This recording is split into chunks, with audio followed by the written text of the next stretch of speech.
Welcome to Mindfucks with Mahara, where we flip your perspective, challenge your thinking, and leave you feeling surprisingly amazing about it all. I'm your host, Mahara, and this podcast is for the rebels ready to rage against their comfort zone, for those willing to flip their finger at mediocrity and sit in the fire of discomfort, knowing that's where the magic happens. Each episode, I'll share insights that might just blow your mind in the best possible way. So if you are ready to have your world rocked and your thoughts rewired, you are in the right place. Let's dive in. Welcome to Mindfucks with Mahara. Hey, if you listened to my last episode, Burn the Blueprint, How to Stop Building a Life You Secretly Hate, you know we didn't just flirt with rebellion. We actually lit a match. But here's the thing about fire. It doesn't really care what it burns. It can clear your path or destroy your home. You know, it can be the warm hearth or the wild fire. The difference is control. And this is where we go to next. Today, we're going to talk about the power of a controlled burn, the art of dismantling your life, your patterns, your programming on purpose, without torturing your soul in the process. Are you in? Beautiful. Because here's what happens when you burn without intention. You panic, right? Your heart starts racing. You scorch relationships that didn't actually need to end. Maybe you destroy structures that you could have salvaged. You end up reacting instead of responding. And then when all that smoke clears away, you're standing in the ashes of something you didn't actually want to lose. All right, jump on board, folks. Let's be real. When you finally see how false your blueprint life is, when you wake up to the roles you've been performing, the boxes you've been squeezing yourself into, it's tempting to go full wrecking ball. I have this vision of Miley Cyrus, right? Remember that song, Wrecking Ball? I've seen it in myself, and truthfully, I've seen it in my clients. You reach that breaking point, and suddenly you want to quit the job, dump the partner, delete every social media account, and move to Bali with nothing but a journal and a pair of linen pants. I hear you. The problem isn't that desire. Of course not. Sometimes, yes, a complete life reboot is needed. The problem is when it's driven by panic, pain, or petty revenge rather than power. That's not the Shadow Queen in her throne, folks. That's the Shadow Queen flipping tables because she's finally been let out of the basement and she's drunk on her own freedom. All right, let's meet our Shadow Queen in the fire. So, if the Shadow Queen were a tarot card, she'd be the Tower.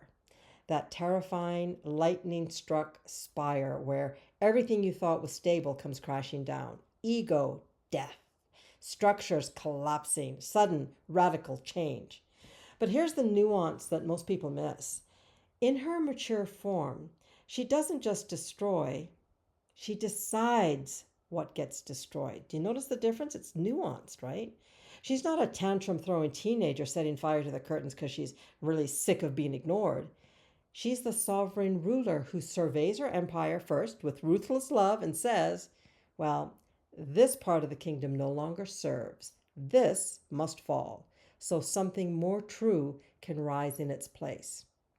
The Shadow Queen knows the difference between a house that's rotten to the foundation and one that just needs a few new renovations, right? She's not going to bulldoze the whole village when a controlled fire in one field will replenish the soil for future crops. In a controlled burn, she steps into her own fire and says, this pattern, gone. This belief, burn it. This relationship dynamic, nah, not anymore. This identity I've been performing, ashes, baby. And she does it with the precision of a surgeon, not the chaos of a demolition crew. And here's what makes her so powerful. She doesn't apologize for the destruction. She doesn't explain herself to the people clutching the walls that you've chosen to take down. She burns from discernment, not drama. And that's the difference between letting your Shadow Queen run the show in her immature rage versus summoning her as an ally in your liberation. One burns your life to the ground out of spite. The other burns what blocks your sovereignty so you can actually thrive. Are you seeing the difference here? I hope so. Okay, well, here's the mindfuck. The moment you even strike that match, your inner critic storms in with a bucket of ice water and a megaphone. She doesn't whisper her doubts. You know that. She shouts them, siren loud, drowning out your clarity if you let her. Her script is very predictable, but it's still piercing. Who do you think you are, for the love of God, burning this down? What if you regret it? You are overreacting, sweetheart. Other people are going to think you've lost it. Does that sound familiar? Well, that's her greatest trick. She makes you believe her panic is prophecy. That if she can imagine worst case scenarios, then they must be inevitable. But here's the truth, guys. Her job isn't wisdom, it's maintenance. She's the bodyguard of the status quo, even when that status quo is slowly suffocating you. She's going to cling to the familiar, even if that familiar is a cage. How many of you are nodding with me or smiling slightly? Okay. Well, your job isn't to shut her up because, truthfully, she's just going to scream louder. On the other hand, your job is to recognize her tactics, thank her for her service, and move forward anyway. And you can say something like this: I hear you. Hello, I hear you. I get that you must be scared, but I'm not making this choice from fear. I'm making it from power. Sometimes she'll even hand you useful hidden intel in her panic. When she says to you, what if you regret it, might remind you to pause before acting rashly. That your overreacting might nudge you to check in with your divine guide before torching something prematurely. So don't discount your inner critic. Listen, but never, ever, ever mistake her fear for fact. Let her speak, then return to your Shadow Queen's fire with discernment. All right, let's talk about calling in the divine guide, because this is exactly where she steps forward, cool and steady as a deep river. While your Shadow Queen is fierce, decisive, in the moment power, the divine guide is the long view. She's the compass when the flames are high. She sees past the blaze to the fertile soil it leaves behind. And her voice doesn't shout. I've talked about this before. Her voice whispers. But if you lean in, she'll remind you, beloved, not everything needs to burn. Some things just need to be brought back into alignment. She is the one that's going to help you scan the fire line with wisdom questions. Like, will this action expand my freedom long term? Will it nourish my future self or just satisfy my present anger? Oh my God, what a great question. I'm going to repeat it. Will this action nourish my future self or simply satisfy my present anger? God, powerful question. Here's another one. Am I acting from a place of sovereignty, or am I still reacting from the need to survive? Now, her gift is perspective, right? She knows that liberation isn't about proving your power through destruction. It's about creating space for your wholeness to breathe. So while the Shadow Queen strikes the match, the divine guide helps you choose the direction of the flame. I love that. She makes sure the fire is holy, not haphazard. That it clears your path, not scorches your destiny. And this is how you move from a burn of panic to a burn of power. You don't exile the Shadow Queen. You don't silence the critic or bypass the fire. You actually want to invite all three voices to be heard, but you choose the divine guide as the final authority. That's the alchemy, folks. That's how you rise from the ashes sovereign, not singed. Are you with me? Okay, I want to talk about my controlled burn. A few years ago, I hit my own burn it all down threshold, right? Start of COVID, actually. I'm like, that's it. Let's just start from fresh. I'm done. I was working in a job that looked perfect on paper, but felt like spiritual suffocation. I just wasn't where I wanted to be. I got myself all tied up into knots in my personal relationships because I was in a habit of keeping the peace instead of standing in my truth. Can you resonate with that? My calendar, man, it was filled with all of the dreams that I didn't go after, because I'd put them in the calendar, I'd make them a goal, and I'd get all excited that this was my new goal. But I never went there because I got myself filled up with obligations that actually meant nothing to my soul. right? Nothing to my dreams. And my first instinct was to scorch the earth, quit, ghost, disappear, all of that jazz. But I knew myself well enough to pause, and thank goodness, knock wood, I got into coaching and I got a coach, I got a mentor, and I began to learn more about myself. I spent a long time mapping my own controlled burn. So here's what I did. I identified what had to go, the non negotiable. I named what could be restructured instead of destroyed. So I got real clear. And I set rituals for release, letter burnings, cord cuttings, if you will, boundaries drawn in gold ink. I got very, very clear. And by the end, I had dismantled half my commitments, shifted my role in the other half, and I left a job that just didn't serve me anymore. Okay, well, full disclosure, the job invited me to leave because it was a year into COVID and the job just didn't exist anymore. But I left doing a happy dance, right? My crown was intact and I was ready to take on the next experience in my life. And the real difference is that I didn't burn from anger. My burn was from, honest to God, clarity. Just want you to sit with that for a minute. Okay, now let's talk about how you can start your own controlled burn, because, that's what we're here for. So if you are standing at the edge of your own fire, here's how to keep it sacred instead of sloppy. Number one, name the rot.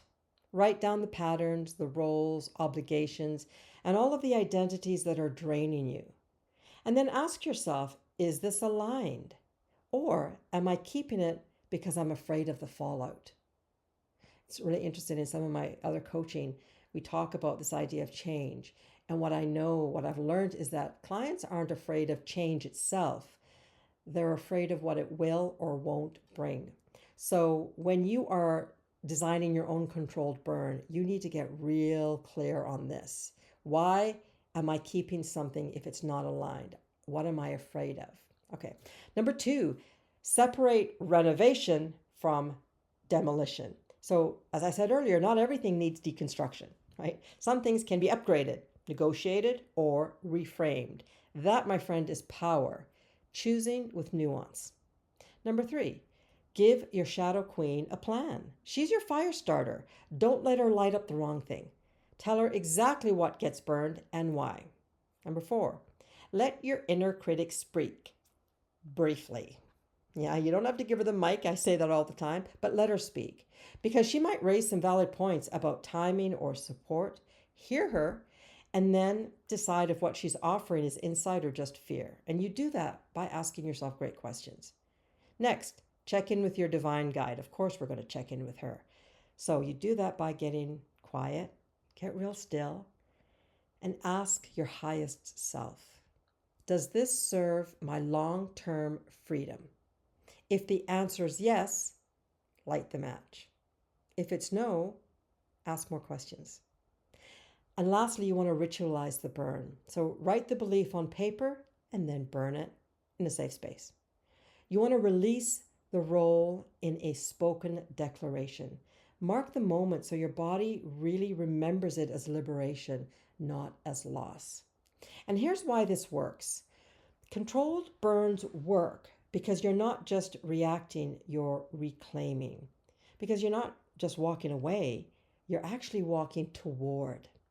Because you're not just proving a point, you're planting new seeds in the ashes. In nature, controlled burns make way for healthier ecosystems. In your life, they make way for your authentic self to flourish. The key is remembering, fire's not the enemy. Unconscious fire is. Big difference. All right, if burn the blueprint was your wake-up call, the power of a controlled burn is your permission slip. So stop waiting until you're so suffocated you explode. Stop letting fear decide what gets destroyed. Stand in your shadow queen's fire. Let your divine guide choose the direction and keep your inner critic from hijacking the match. This is how you dismantle with discernment, ladies. This is how you burn with purpose. This is how you rise from the ashes, not crawl out of them. So here's your challenge this week. If you're up for it, choose one pattern, one role, or one belief to release. Yeah, you heard me. Choose one to release. Decide, is this a renovation or a demolition. And then create a ritual for letting it go. And then, for the love of all that's holy, could you please actually do it? I'm challenging you. This is me challenging you. Choose the pattern, role, belief to release. Decide renovation, demolition. Create a ritual for letting it go, and then actually do it. Because you don't have to burn it all to the ground to build something beautiful. You just have to know what's worth the fire.